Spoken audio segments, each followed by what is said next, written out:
Alors, plongeons directement dans le vif du sujet. L'analyse d'aujourd'hui se concentre sur une publication très récente, celle de Dawson et de ses collègues, parue en 2026, et qui s'intitule Informed Cybersecurity Decisions. L'idée ici, c'est d'examiner de manière tout à fait neutre et objective les conclusions empiriques de ces recherches. On va voir ensemble comment se prennent réellement les décisions en cybersécurité sur le terrain. Au programme, nous allons suivre un cheminement logique en 6 étapes. On commence par le contexte de l'étude, on enchaîne sur les limites de l'approche chronologique classique, puis on détaillera les 4 niveaux d'influence. Ensuite, on explorera l'émergence des contingences humaines, avant de décortiquer le modèle d'intersection interniveau. Et enfin, on terminera par un bilan de la recherche. Première étape de notre synthèse, penchons-nous sur l'étude en elle-même. Publiée dans la très sérieuse revue Computers and Security, cette recherche ne se contente absolument pas de la théorie. Les auteurs sont allés directement sur le terrain. Ils ont mené des entretiens semi-structurés avec 36 professionnels de la cybersécurité. Et attention, ce sont des acteurs opérant aussi bien à des niveaux stratégiques que tactiques ou opérationnels, répartis dans 6 organisations différentes. Leur but analytique, c'était tout simplement de synthétiser les facteurs concrets qui dictent la gestion du risque cyber aujourd'hui, particulièrement face à des menaces qui évoluent constamment et avec des contraintes de ressources qui sont, on le sait, toujours très fortes. Ce qui nous amène à notre deuxième point, les limites de l'approche chronologique. C'est là que l'étude devient vraiment captivante, car elle bouscule nos cadres traditionnels. Historiquement, l'analyse des risques a tendance à suivre une logique chronologique assez stricte, n'est-ce pas?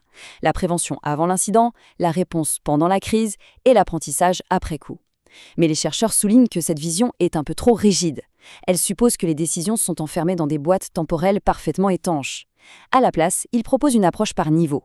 Plutôt que de se focaliser sur le quand, la focale se déplace sur le où et le qui.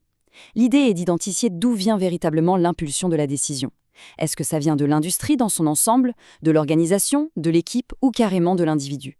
Passons donc à la troisième partie qui détaille justement ces 4 niveaux d'influence.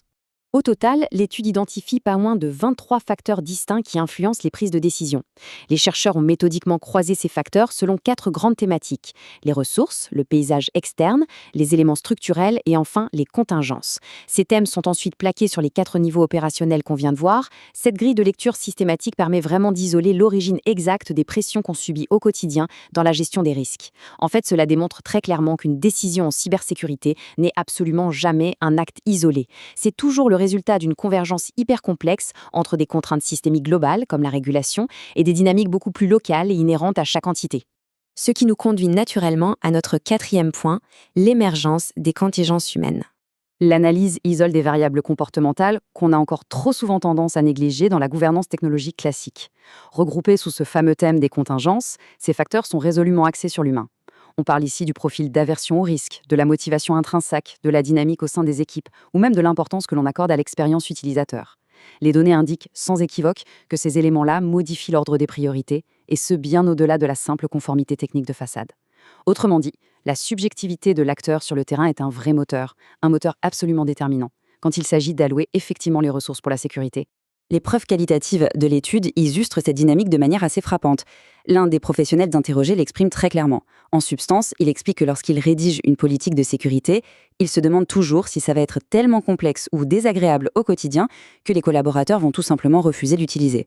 Si la réponse est oui, il change de tactique. C'est fascinant car cela montre que l'anticipation des frictions d'usage pousse le décideur à réviser la politique elle-même. Si une mesure est perçue comme trop lourde, le risque qu'elle soit contournée devient la priorité numéro 1.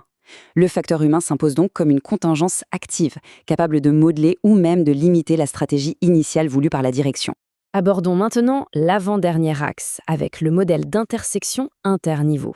Quand on modélise toutes ces variables, on constate une interdépendance énorme.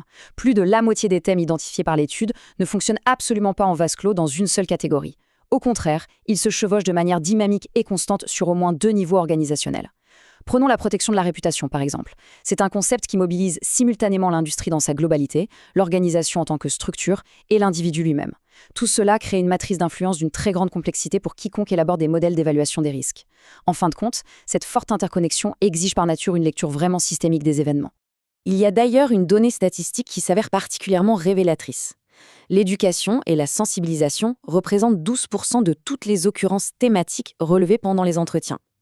Et ce qui est encore plus remarquable, c'est qu'il s'agit du facteur qui présente le plus haut degré d'intersection. Il irrigue littéralement les 4 niveaux d'influence en même temps. Ce chiffre, ces 12%, souligne de manière indéniable le poids incontournable de la culture cybertransversale dans l'architecture même de nos décisions. Et ce, à tous les échelons. Ce qui nous amène à notre toute dernière partie, le bilan global de la recherche. Pour résumer, l'étude de Dawson et de son équipe met en lumière un point essentiel. La résilience organisationnelle échappe structurellement au processus purement linéaire. C'est beaucoup plus organique. Intégrer de façon rigoureuse ces fameuses contingences humaines multiniveaux permettrait de corriger d'importants angles morts dans les cadres institutionnels de gestion du risque. Alors, la vraie question analytique qui se pose maintenant est la suivante. Est-ce que cette compréhension contextuelle et croisée deviendra la nouvelle norme stratégique pour garantir des pratiques de cybersécurité réellement adaptées à la réalité opérationnelle ? C'est sur cette réflexion soulevée par l'observation empirique des données que s'achève notre décryptage d'aujourd'hui.